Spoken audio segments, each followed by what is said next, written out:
Hi guys, welcome back to another video. I am Nero from Cognicore AI, and today we will be testing the newly released Flux 2 dev model, and I will be sharing a super fast download script to download the models on RunPod. They have shown some examples of the images generated by the Flux 2 model. I don't think these are from the Flux 2 dev model. I think these are from the Pro version. The new features of the model are multi-reference support up to 10 images, but this is for the Pro version. For Dev, it is around 6. Images are more detailed and realistic now, with sharper textures and correct lighting, etc. Improved text rendering for complex infographics and UI mockups. Enhanced prompt following. Better world knowledge, so it understands lighting and spatial logic. Higher resolution and flexible input-output ratio. It can generate images up to 4 megapixels. It also packs the image editing capabilities in the same model. Here are some examples for image editing and multi-image referencing. Take all these capabilities with a grain of salt, as they are more profound in the Pro version and less profound in the Dev version. What models are launched? First, we have the Flux 2 Pro model, which is API only and top tier among all these Flux 2 variants. Second, we have the Flux 2 Flex version, which gives you the option to control number of steps in CFG. Basically, it's just Flux 2 Pro, but here you can control these parameters. Third, we have the Flux 2 Dev, which we are looking at today. It's an open source 32 billion parameter model, which is distilled from the Flux 2 base model.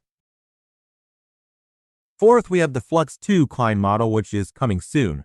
It will be open source as well, and it will have an Apache 2.0 license and will be size distilled from the Flux 2 base model, so it will be smaller and lighter compared to Flux 2 Dev. Fifth, we have the Flux 2 VAE. They are no longer using the old Flux VAE, and it is also open source and available under Apache 2.0 license. Here we have a graph comparing Flux 2 model with other models, and they show Flux 2 Dev as better than Seedream 4. Not sure how accurate this is. We got Nano Banana below Flux 2 Dev as well, and Nano Banana 2 at the top.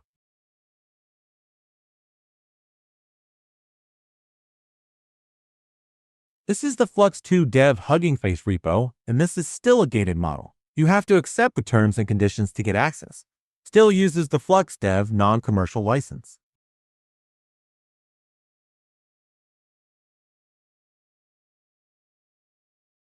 Here they talk about what they have done to make this model safe.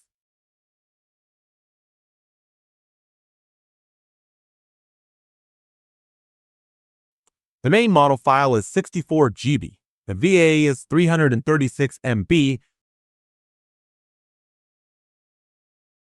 And the text encoder is 48 GB. They are using the Mistral 3 small 24 billion parameter model as a text encoder. But if we take a look at the text encoder file Comfy provides, we can see that it's 35 GB, not 48 GB.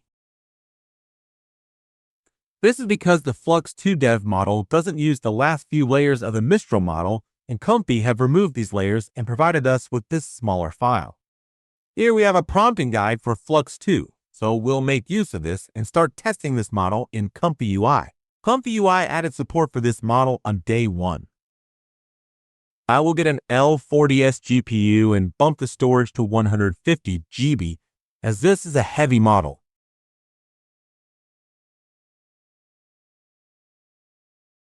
I will quickly install ComfyUI. If you want to install ComfyUI on RunPod quickly and easily, watch the video in the I button where I share an automatic installer for ComfyUI. ComfyUI is up and running. We'll download all the model files quickly.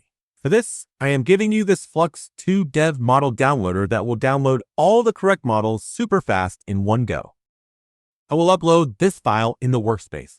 You can find this file in the code to run it in the video description. Open a new terminal and enter this code and press enter to run this file. It will ask you to make sure you have accepted the Flux Dev non-commercial license to get access to this model.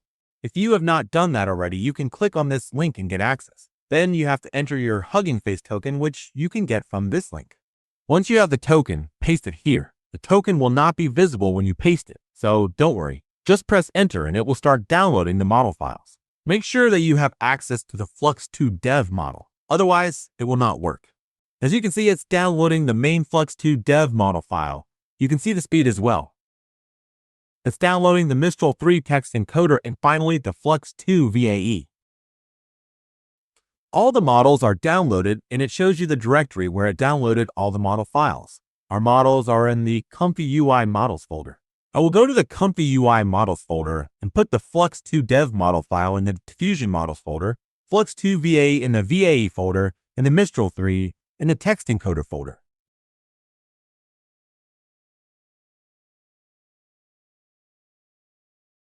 Back to ComfyUI, we have a Flux 2 dev template here in the template section. We will use it. Replace the Save Image node with Preview Image node, and as we discussed earlier, this model is also capable of editing in multiple image references, so we have these Load Image nodes here. Right now, we will be testing the text-to-image capabilities of this model, so I will bypass the Load Image section completely.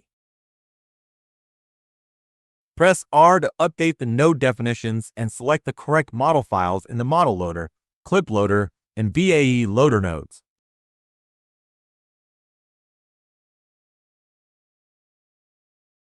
Guidance, we will keep it at 4, and we will change the number of steps to 50, which is what they use in the official diffusers implementation. For resolution, I will update it to a basic 3:4 aspect ratio resolution of 1088 by 1440. They have given us a prompting guide for Flux 2, which outlines how to create prompts for this model and what are the different strengths of this model. We will test all these one by one, starting with photorealism. I have given this whole prompting guide to an LLM and asked it to create some prompts to make sure we are following the prompt structure that this model expects. For photorealism, we have this prompt. As you can see, it mentions these specific cameras and settings as suggested in their prompting guide. We'll run it and see the result.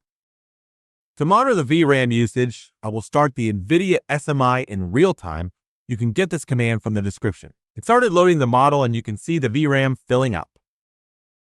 It started the actual inference and the VRAM peaks at 44 gigabytes. And it took 2 minutes 20 seconds to generate an image with 50 steps at 1088 by 1440 resolution. Here is our first image. Looks pretty good. Here is the prompt again. You can compare it with the prompt. Looks solid. Next, they mentioned that we can also mention different photorealism styles, like the 80s vintage and analog styles, etc. So we'll try a prompt for that. This is our prompt. I will run it now. Here is our image, and I see a few issues with this one. As you can see, there are some issues with the clock here. The fingers look fine, but what is that basket doing up there?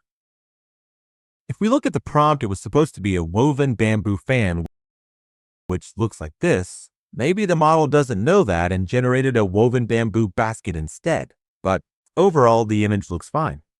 We'll test the typography. Here is our prompt for this. We'll run it. Here is our image and it looks solid. The text looks spot on. If we take a look at the prompt, you can see it mentions these specific hex color codes to use in specific places. This is also one of the specialties of this model. If we search for this hex color code, we can see the color is accurate and it used it in the correct places as mentioned in the prompt. Moving on, the next one we have hex color codes. So we'll do a prompt with multiple hex color codes. Our prompt for this is here. And we'll run it. Here is our image. Let's see if the colors are correct according to the hex color codes. First one looks correct. Second one looks correct. And third one looks correct as well. And the text is also spot on. Pretty good. It nailed it. Next up is infographics like these. They have this JSON prompt template for infographics. So we'll try a JSON prompt for this one. Here is our JSON prompt. As you can see, it mentions everything clearly and sequentially. We will run this, and yes, JSON prompting is also one of the specialties of this model. Here is our image, and we can instantly see there are mistakes in it. If we compare it with our prompt, you can see the text and symbols are correct, but it printed the hex color codes in the image and also misplaced the number for the data.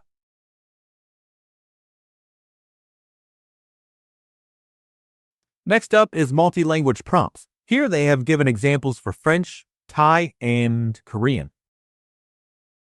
Here is our prompt in French, and here is the translation for it. We'll run it. Here is our image, and it looks beautiful. If we compare it with our prompt, it's spot on. Comic strips and sequential art. Here's our prompt for a comic strip. We'll run it, and here's our image. It looks great, the text is correct, and the art style looks good as well. If we compare it with the prompt, it's spot on. For sequential art, as you can see here, they show that it can keep character consistency and scene coherence pretty good. So we'll test this. This is our prompt for the next scene of this comic strip. We'll run it.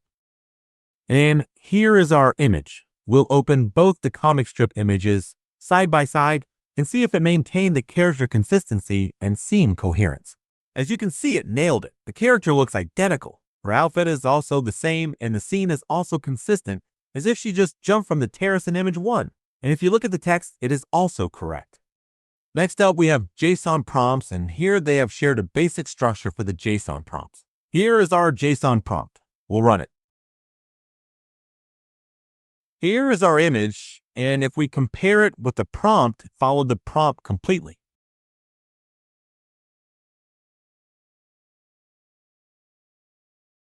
We have multi-reference image editing. As you can see here, you can combine multiple images into one.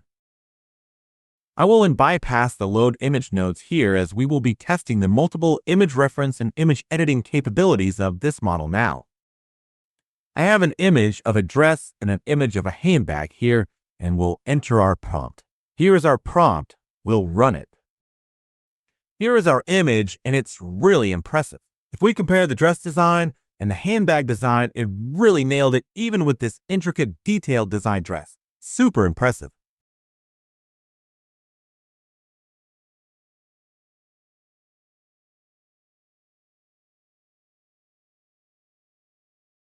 We'll try another one. Here I have this model in a dress, and we'll try to change the dress of this model to the dress in image 2. Here's our prompt. We'll run it. Here is our image, and it nailed it. We'll open the original image and generated image side by side. As you can see, it only changed the dress, and the dress looks correct as well. We'll try a single image edit. I have this image, and I want to replace this llama with a tiger. Here is our prompt. We'll run it. By the way, these reference images add a lot of time to the generation time. As you can see, 2 reference images took almost 6 minutes, and it increases as you increase the number of reference images. Here is our image, and it's spot on, and only replaced the llama with the tiger and left the other part of the image untouched. We'll try a bit tricky one. I have this image here, and I want to remove all the lemons in the boat. Here is our prompt. We'll run it and see how it performs.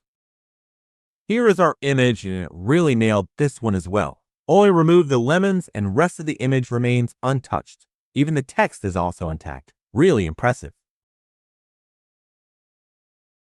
They mentioned that the dev model can take around 6 reference images, so we'll test with 5 reference images. Here I have these 5 reference images. We want the face from this first image, dress from the second image, heels from the third image, pose from the fourth image, and background from the fifth image. We'll get a prompt for this, and here is our prompt. It is structured according to the recommended guidelines in the prompt guide we have been referring to throughout this video. Here is our image. It looks good and mostly accurate, but when we zoom in, we can see that it's a bit blurry and high in contrast. We'll compare it with our reference images. The background is accurate. The pose is accurate.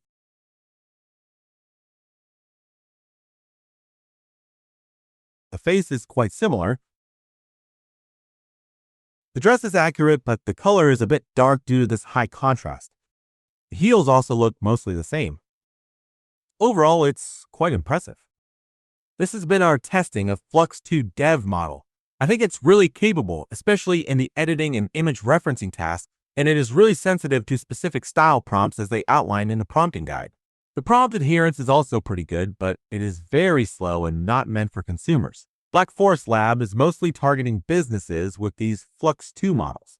It will be fun to see what community fine-tunes we see if anyone wants to train this beast. If you want to support this channel, please use the link in the description to sign up for RunPod and use that account as your main account. You will get a random bonus credit of $5 to $500. This is all for this video. Hope you guys found it helpful. If you did, please like the video, subscribe to the channel for more such videos, and automatic installer scripts for RunPod. Share your thoughts in the comments. This is Nero and I will see you in the next one.